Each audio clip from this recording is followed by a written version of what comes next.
Welcome to Chaturvedi classes. बेटा आज हम लोग पढ़ने जा रहे हैं ट्राइंगल्स चैप्टर्स का एक और क्वेश्चन। ये हमारी एनसीईआरटी और एमपी बोर्ड की बुक की एक्सरसाइज 6.5 में क्वेश्चन नंबर 3 है। क्वेश्चन नंबर 3 है कि in the adjoining figure ABD is a triangle right angled at A। ये बेटा हमारे पास में एक ट्राइंगल गिवन है ABD जिसका एंगल A 90 डिग्री का है। फिर लिखा है AC perpendicular to BD। Show करना है हमको ये 3 रिजल्ट। पहला है AB square BC into BD के इक्वल है। दूसरा रिजल्ट है AC square BC into DC के इक्वल है।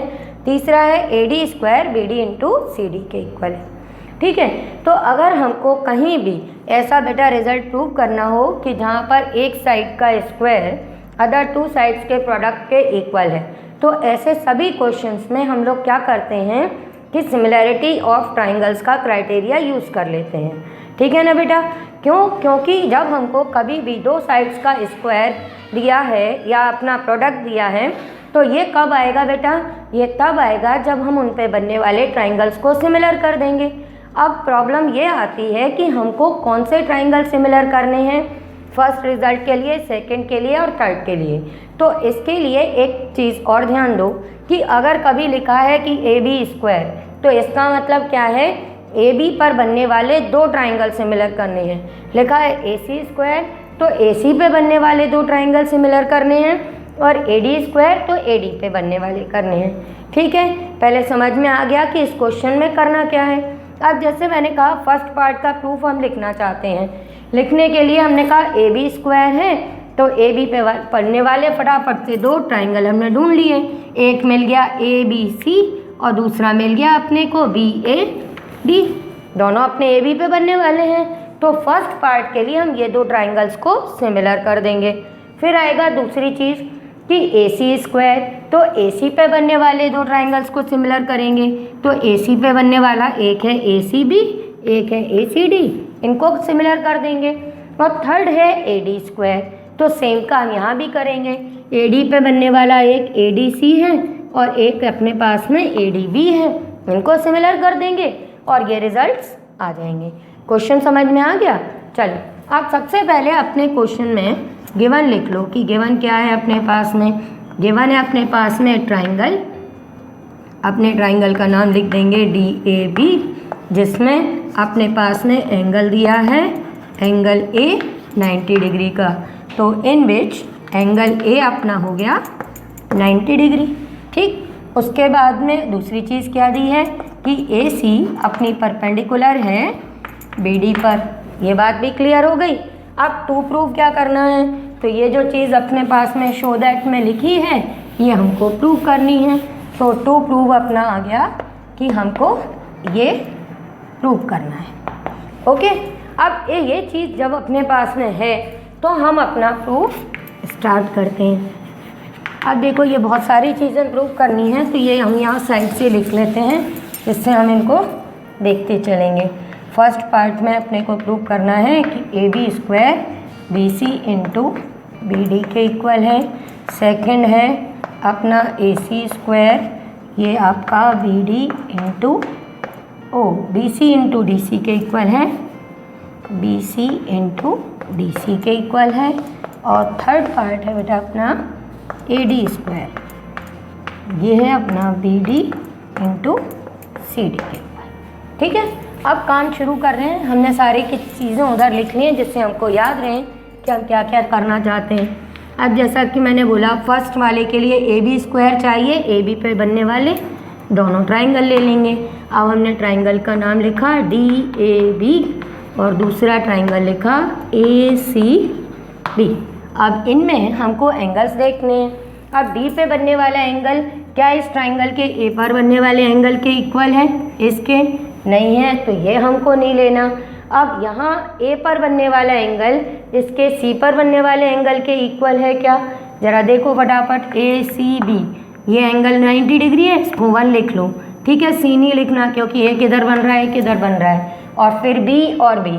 तो यहाँ पर ACB में एंगल B यहाँ है और DAB का भी यहाँ है, यानी B कॉमन है, तो फटाफट दो एंगल मिल गए। अब हम इनको लिख लेंगे कि यहाँ एंगल DAB और एंगल 1 इक्वल हैं क्योंकि ये दोनों 90 डिग्री के हैं। और उसके बाद में एंगल B अपना कॉमन है। ओके, तो अपना क्या हो गया बेटा, बाय एंगल सिमिलरिटी अपने ट्राइंगल्स सिमिलर हो गए। तो triangle DAB similar to triangle ACB। अब जब ये ट्राइंगल तुम्हारे सिमिलर हो गए तो अब क्या करोगे, साइड्स का रेशो इक्वल करोगे। और साइड्स का रेशो कैसे लिखते हैं, याद है ना कि जिस ट्राइंगल का नेम आपने पहले लिखा है इसकी साइड्स न्यूमरेटर में आएंगी और ये जो ट्राइंगल दूसरा नाम लिखा है वो डिनोमिनेटर में आएगा। तो जैसे हमने DAB लिखा है, अब इसकी कौन सी साइड यूज़ करें, ट्राइंगल की तो 3 साइड है ना और यहाँ प्रोडक्ट ऑफ 2 साइड्स है। तो यहाँ पे बस थोड़ा सा ध्यान रख लो कि ये DAB है और AB स्क्वायर चाहिए, मीन्स एक साइड तो AB लेनी ही लेनी है। अब दूसरी साइड कौन सी यूज़ हो रही है यहाँ पे हमारे पास में, यहाँ पर यूज़ हो रही है अपने पास में एक BC है और एक BD है। तो ट्राइंगल DAB की किस साइड का प्रोडक्ट हमको चाहिए, वो है हमारी BD। तो यहाँ पर BD लिख दो। अब आता है डिनोमिनेटर, तो क्योंकि AB स्क्वायर चाहिए तो ये तो कन्फर्म है कि इस ट्राइंगल की ACB की एक साइड AB लेनी है और वो हमारे दूसरी साइड के डिनोमिनेटर में होगी, तभी तो मल्टीप्लाई करने पर AB स्क्वायर आएगा। अगर हम साइड AB उसकी यहीं ले लेंगे तो वो तो कैंसिल ही हो जाएगी, तो ये लिख देंगे AB। ठीक है, वैसे hypotenuse upon hypotenuse, perpendicular upon perpendicular लिखते हैं, पर मैंने कई सालों से बच्चों को पढ़ाया है तो कुछ लोग वो कॉन्सेप्ट नहीं समझ पाते।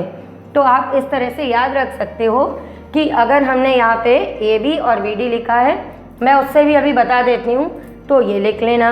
अब यहाँ पर प्रोडक्ट में अपनी एक साइड और कौन सी यूज़ करनी है हमको, BC। तो अब यहाँ पर इस ट्राइंगल की साइड हमको कौन सी लेनी है, ACB की दूसरी साइड BC, जिससे हमारा ये रिज़ल्ट आ जाएगा कि AB square BC into BD के इक्वल है। अब जैसा कि हम कह रहे थे कि इसमें एक और चीज़ पे ध्यान दो कि जैसे हमने साइड BD ली है तो BD हमारे इसमें 90 डिग्री के अपोजिट साइड है, हाइपोटेन्यूस तो हमने हाइपोटेन्यूस लिखा, और ट्राइंगल ACB में 90 डिग्री 1 पर है बेटा, इसके अपोजिट क्या है, AB, तो इसका हाइपोटेन्यूस क्या हो गया, ये। तो इस तरह से हमने हाइपोटेन्यूस अपॉन हाइपोटेन्यूस लिख दिए और यहाँ पर हमने बेस अपॉन बेस कर दिया। अब जिन लोगों को ऐसे समझ में आता है कि H upon H B upon B, वो इससे समझ लो, और जो लोग नहीं ऐसे कर पाते हैं वो थोड़ा सा इस रिज़ल्ट के अकॉर्डिंग कर लेना कि हमको साइड कौन सी लेनी है, कौन सी हमारे पहले वाले ट्राइंगल की साइड यूज़ हुई हैं उनको न्यूमरेटर में लिख देना, दूसरे वाले की डिनोमिनेटर में लिख देना, और इस तरह से लिखना कि क्रॉस मल्टीप्लाई होके AB स्क्वायर मिल जाए।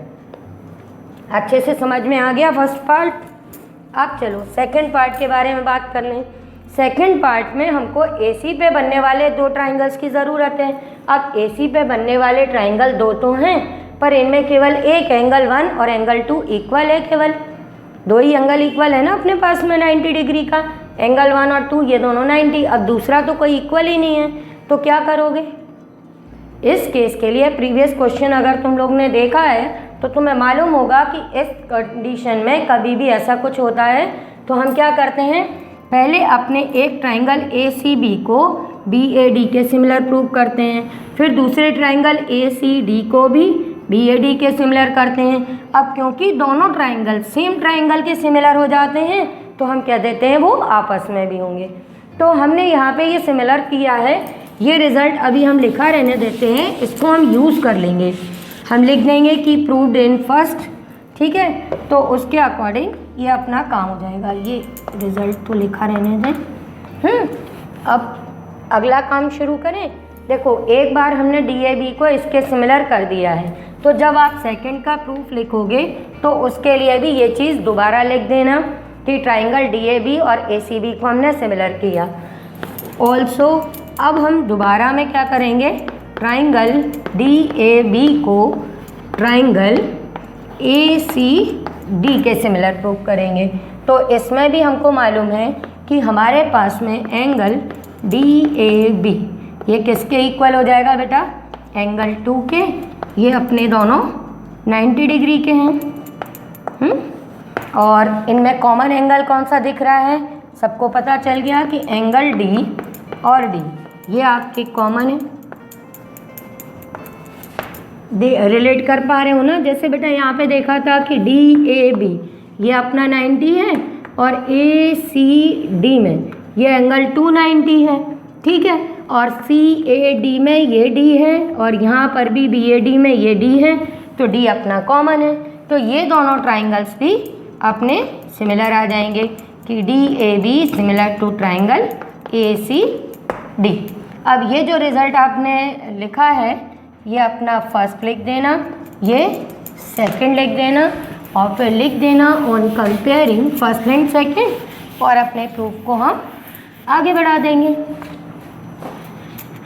On comparing first and second we get triangle ACB similar to triangle ACD। अब वही कॉन्सेप्ट जो मैंने अभी बताया था कि हम साइड्स का रेशो इक्वल करेंगे, और साइड्स का रेशो इक्वल करते टाइम ये ध्यान रखेंगे कि ACB की कौन सी साइड्स हमको यूज़ करनी है जो हमारे रिज़ल्ट में है। ये है AC एंड BC, तो यहाँ से हमने लिख दिया AC एंड BC। अब AC स्क्वायर है तो AC इसके डिनोमिनेटर में आएगा और DC अपना इसके में आएगा। बेटा लिखते कैसे हैं ये अपन ने फर्स्ट पार्ट में बहुत ब्रीफली कर लिया है, तो अब ज़रा जल्दी जल्दी करेंगे। और इस तरह से हमारा सेकंड रिज़ल्ट भी आ गया। अब हमको थर्ड रिज़ल्ट के बारे में बात करनी है। तो थर्ड रिज़ल्ट में AD पे बनने वाले दो ट्राइंगल सिमिलर करने हैं। और अभी हमने क्या किया, ये जो अपने ट्राइंगल्स लिए थे यहाँ पर, इससे पहले उसमें हमने इन दोनों को सिमिलर कर दिया था। तो अब एक बार फिर वही कहानी लिखनी पड़ेगी अपने को। थर्ड वाले पार्ट के लिए हम लिख देंगे, या आप चाहो तो ऐसे भी लिख सकते हो एज प्रूव्ड अबव, या आप दोबारा लिख लेना जैसा आपको कन्वीनियंट लगे। As proved above triangle DAB is similar to triangle ACD, ठीक है ना। DAB और अपना ACD सिमिलर है, ये हमने अभी प्रूव किया था। तो जब ये दोनों सिमिलर हैं तो इनकी कौन सी साइड यूज़ कर लेंगे बेटा? हमको AD स्क्वायर चाहिए तो एक साइड AD ले लेंगे। इसकी एक साइड कौन सी है? दूसरी जो हमारे रिजल्ट में आ रही है BD। अब एक यहाँ डिनोमिनेटर में AD लिख दो जल्दी से, और एक यहाँ पे CD लिख दो, क्रॉस मल्टीप्लाई कर दो, और ये प्रूफ कंप्लीट हो गया। आ गया बेटा अच्छे से समझ में? अभी भी कोई डाउट हो तो वीडियो के एंड में मेरे नंबर हैं, आप मुझे व्हाट्सएप करो, मैं आपके डाउट्स क्लियर कर दूंगी। ओके बच्चों।